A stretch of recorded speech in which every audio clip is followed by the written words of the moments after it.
Good morning, everyone. Today's going to be an exciting one because I'm going on my first ever camping trip with Buggy. This is going to be both Buggy and I's first camping trip together. In fact, it is my first camping trip with a horse ever. It's something I've always wanted to do, and I figured, you know what, before summer's over, might as well go on one. While I was planning this trip a few weeks earlier, I figured it would be nice and sunny because, you know, it's summer after all.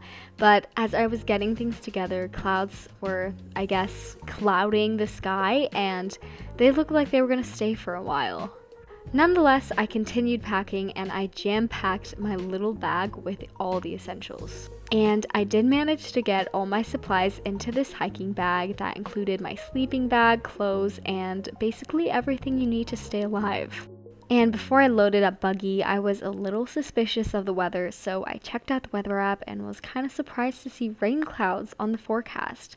Although I did prepare for this because I kind of figured that it wouldn't be too bright and shiny out with the clouds that had gathered earlier this morning. After somehow managing to pack a weekend's worth of supplies into our little trailer tack room, it was time to hit the road and drive over to Wildwoods to our campsite at the Redwood Point to begin our camping endeavors.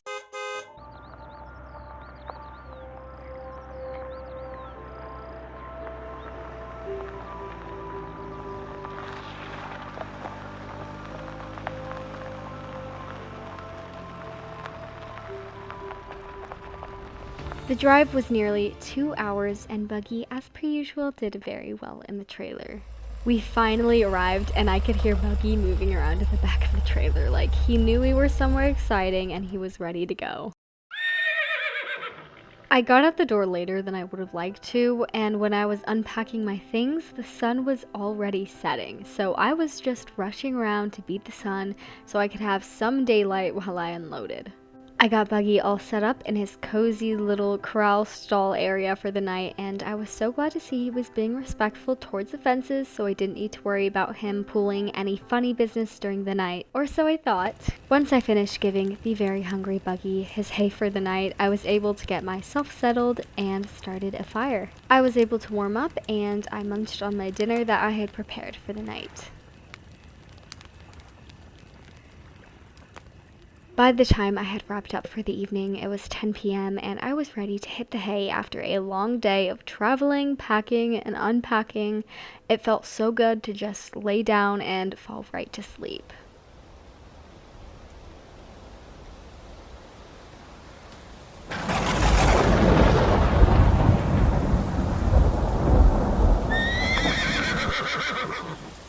Though it wasn't a very relaxing sleep because in the middle of the night, through the wind and storm, I heard a horse whinny and then a thud.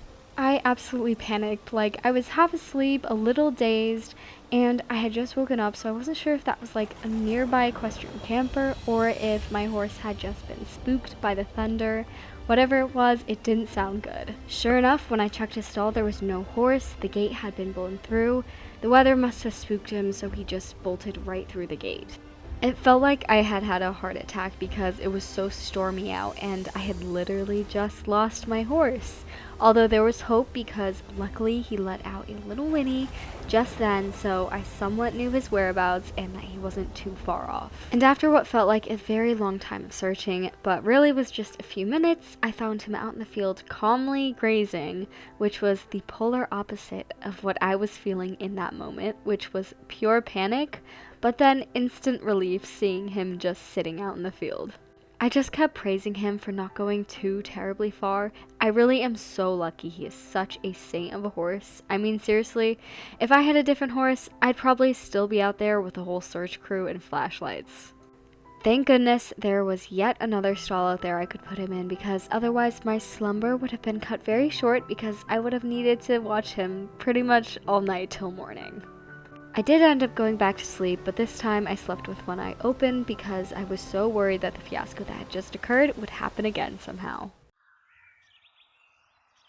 However, we survived the night with no more attempts on my, at that point, very fragile heart, and we woke up to the calm after a storm with the sun shining through the trees.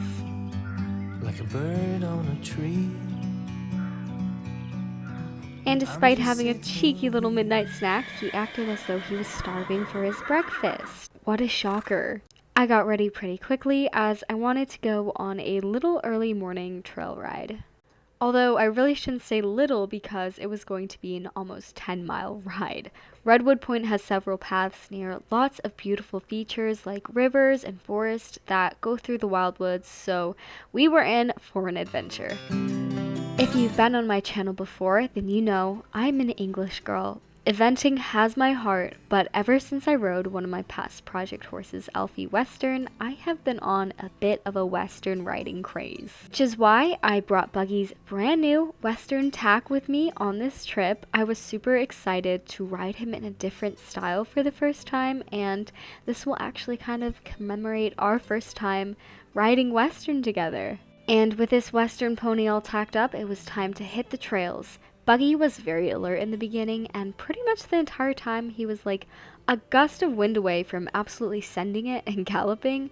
Other than that though, we did a little bit of trotting and cantering, or I guess I should say loping, but yeah, we did that and he was having an absolute blast. His ears were forward the whole time and you know, you could just tell he was having the time of his life.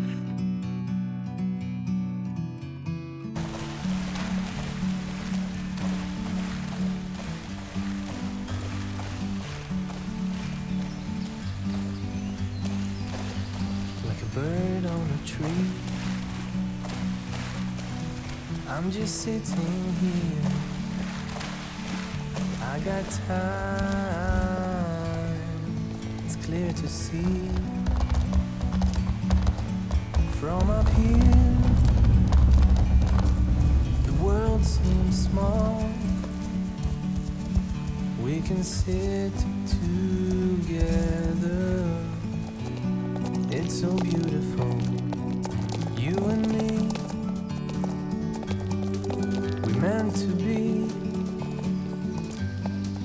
in the great outdoors, forever free.